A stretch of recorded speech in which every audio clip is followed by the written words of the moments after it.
آئیے چلتے ہیں آج ایک ایسے ملک کے سفر پر جہاں لوگ فروگ لیگز اور سنیلز کھاتے ہیں، جہاں ہیلی کاپٹر کی ایجاد ہوئی، جس ملک کو سینما کا بانی کہا جاتا ہے اور فوٹوگرافی بھی انہی کی ایجاد ہے۔ ایک ایسا ملک جہاں 1600 سے زیادہ پنیر کی قسمیں موجود ہیں، اور اسی ملک کو فیشن کا بانی بھی کہا جاتا ہے۔ جی ہاں دوستو، ہم بات کر رہے ہیں فرانس کی، تو چلیے چلتے ہیں فرانس کے دلکش سفر پر۔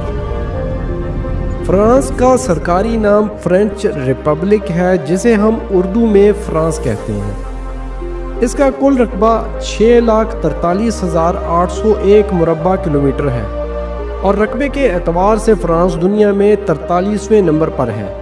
فرانس کی آبادی 6,86,00,000 سے زائد ہے، اور آبادی کے لحاظ سے فرانس دنیا میں 22ویں نمبر پر ہے۔ فرانس کی سرکاری زبان کو فرینچ یعنی فرانسیسی کہا جاتا ہے، اور یہاں پر 40 سے زیادہ زبانیں بولی جاتی ہیں، جن میں یہاں کی علاقائی زبانیں بھی شامل ہیں۔ فرانس کا دارالحکومت پیرس ہے۔ یورپین ملک ہونے کی وجہ سے فرانس کی کرنسی کو یورو کہتے ہیں۔ $3.2 ٹریلین کی جی ڈی پی کے ساتھ فرانس دنیا کی 7ویں بڑی معیشت ہے۔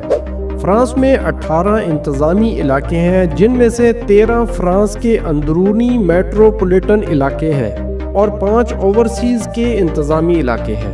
فرانس کا لٹریسی ریٹ 99% ہے۔ اس ملک کے 81% لوگ شہروں میں، جبکہ 19% لوگ دیہات میں رہتے ہیں۔ 2025 کی پاسپورٹ رینکنگ کے مطابق فرانس کا پاسپورٹ دنیا میں 3رے نمبر پر ہے، اور فرانسیسی شہری 190 ممالک میں بغیر ویزا کے سفر کر سکتے ہیں۔ فرانس میں زیادہ تر لوگ عیسائی ہیں، جبکہ مسلمان، یہودی، ہندو اور دیگر اقلیتیں بھی موجود ہیں۔ فرانس کا قومی کھیل فٹ بال ہے، اور یہاں 14 جولائی کو بیسٹل ڈے آزادی کے دن کے طور پہ منایا جاتا ہے۔